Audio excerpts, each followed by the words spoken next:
This is Tommy, and his parents say he's very intelligent. Wait, what does that even mean? Well, a majority of people would assume he gets very good grades in school. But even though this is a sign of intelligence, it isn't the only defining factor of what makes someone smart. IQ tests, for instance, are a common way to test intelligence, but most of these tests examine proficiency in spatial, verbal, or mathematical intelligence. American psychologist Howard Gardner thought this was strange, as there are many ways people can be intelligent. He then developed his theory of multiple intelligences, which describes 9 areas where people can be proficient. Number 1. Naturalist intelligence. Think of Katniss Everdeen from The Hunger Games, Chuck Noland from Castaway, and Julie from Julie of the Wolves. With a keen eye to detail and easily noticing changes in their surroundings, people with high naturalist intelligence will be very good at surviving in the wild. They have a cunning ability to distinguish between different animals, plants, clouds, rocks, etc.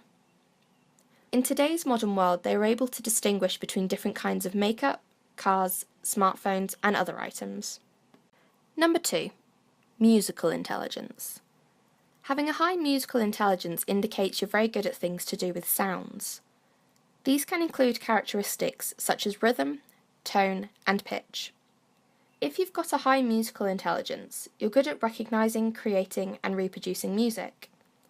You might even have a high mathematical intelligence too, as these two things often involve similar thought processes. If you happen to play an instrument and have a high musical intelligence, you're probably quite good at playing by ear. Number 3.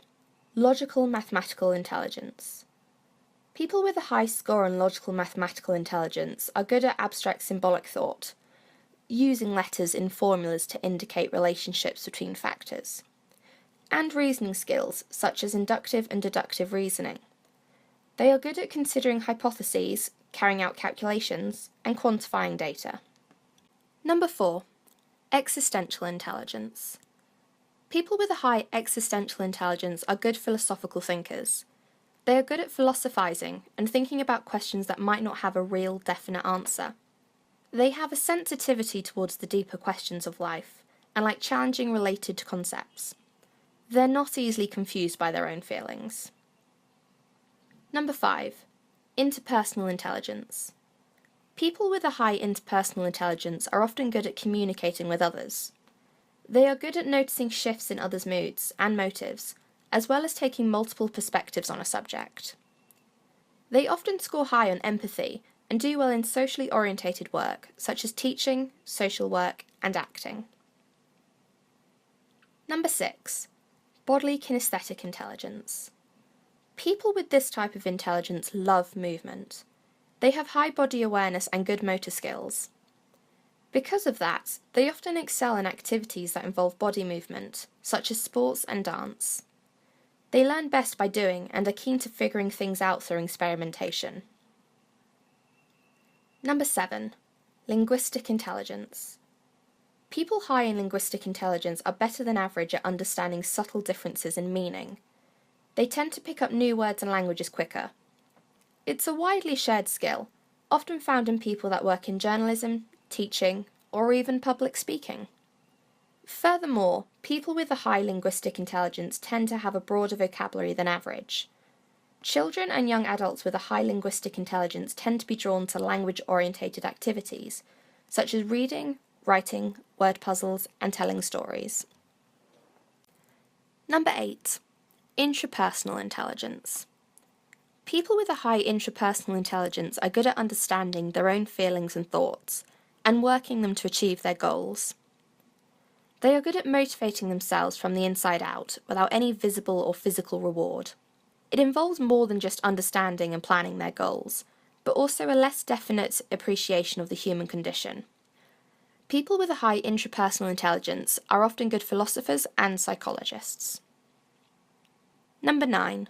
Spatial intelligence. People with a high spatial intelligence are good at things that require mental manipulations of physical perspectives.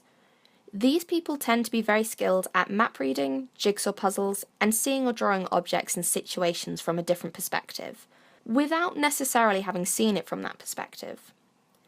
They do not easily get lost and are often good at working their way around a maze. Spatial reasoning, image manipulation, and graphic and artistic skills are often well developed in people with a high spatial intelligence. People with this skill are often good at sailing, being a pilot, sculpting, painting, or designing architectural features and spaces. Young people with good spatial intelligence are often drawn to visually stimulating activities, like drawing. So, those are the 9 types of intelligence. Which types of intelligence do you feel describe you the best? Comment below, and don't forget to like and subscribe.